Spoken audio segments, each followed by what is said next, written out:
আসসালামু আলাইকুম। আপনাকে যদি কেউ ফোন দিয়ে বলে যে আপনি একটি হোয়াটসঅ্যাপ গ্রুপে যুক্ত হয়ে আছেন এবং আপনাকে সেখান থেকে রিমুভ হতে হবে, এবং সেই গ্রুপটা যদি হয় সরকারি কোনো অধিদপ্তরের বা সরকারি কর্মকর্তাদের গ্রুপ অথবা সরকারি যে কোনো প্রতিষ্ঠানের গ্রুপ, তাহলে আপনি প্রথমেই ভয় পেয়ে যাবেন এবং বলবেন যে হ্যাঁ, আপনাকে তো সেখান থেকে চলে আসতেই হবে। তখন আপনাকে সেখান থেকে রিমুভ হওয়ার বুদ্ধি হিসেবে তারা বলবে যে আপনার নাম্বারে একটা ওটিপি যাচ্ছে, এই ওটিপিটা আপনি আমাকে দেন, তাহলে আমি আপনাকে গ্রুপ থেকে রিমুভ করে দিচ্ছি। এটা না হলে আপনি বিপদে পড়ে যাবেন অথবা আপনার বিরুদ্ধে প্রশাসনিক স্টেপ নেওয়া হতে পারে। এই কথা শুনে ভয় পেয়ে যখন আপনাকে দেওয়া সেই ওটিপি নাম্বারটি আপনি তাকে দিতে গেলেন, তখন যেটা ঘটবে, আপনার হোয়াটসঅ্যাপ অ্যাকাউন্ট অথবা আপনার মোবাইলের অন্য যে কোনো গুরুত্বপূর্ণ অ্যাকাউন্টগুলো হ্যাক হয়ে যেতে পারে।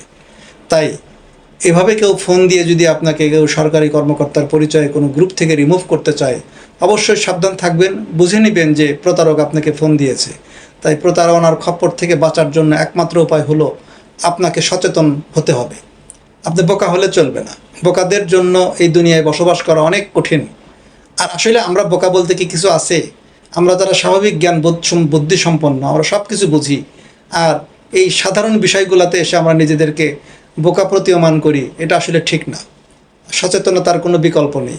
যে কোনো বিষয় আপনাকে যদি কোনো প্রতিষ্ঠান থেকে ফোন দিয়ে, বিকাশ থেকে হোক, নগদ থেকে হোক, রকেট থেকে হোক, বা কোনো ব্যাংক থেকে হোক, ফোন দিয়ে বলে যে আপনার ওটিপি নাম্বার লাগবে বা আপনার এই জিনিসটা চেঞ্জ করতে হবে অথবা আপনার তথ্য পরিবর্তন করতে হবে, অবশ্যই কাউকে কোনো ধরনের তথ্য দিবেন না। কারণ ব্যাংক কিন্তু বরাবরই বলে যাচ্ছে যে ব্যাংক কখনো এই ধরনের তথ্য চাইবে না, আপনার ব্যক্তিগত পিন নাম্বারও চাইবে না। আপনারা যখন এই কোনো বুথে টাকা উঠাতে যান, দেখবেন বুথে আপনি পিন নাম্বার দেওয়া মাত্র প্রথমে সেখানে লেখা ওঠে যে প্রতারণা হতে সাবধান, এবং সেখানে আপনাকে ইনস্ট্রাকশন দেওয়া থাকে যে আপনি কী করবেন আর কী করবেন না। একইভাবে পত্রপত্রিকায়, সামাজিক যোগাযোগ মাধ্যম লক্ষ কোটি বার প্রচার হচ্ছে, তারপরেও আমরা যারা প্রতারণার শিকার হই, বোঝা যায় যে গলতটা আসলে আমাদের মধ্যেই, দুর্বলতাটা আমাদের মধ্যেই। কারণ আমাদের এই মনের ভিতরে যে একটা অসীম লোভ, এই লোভ সামলাতে না পেরে আমরা বিপদে পড়ে যাই।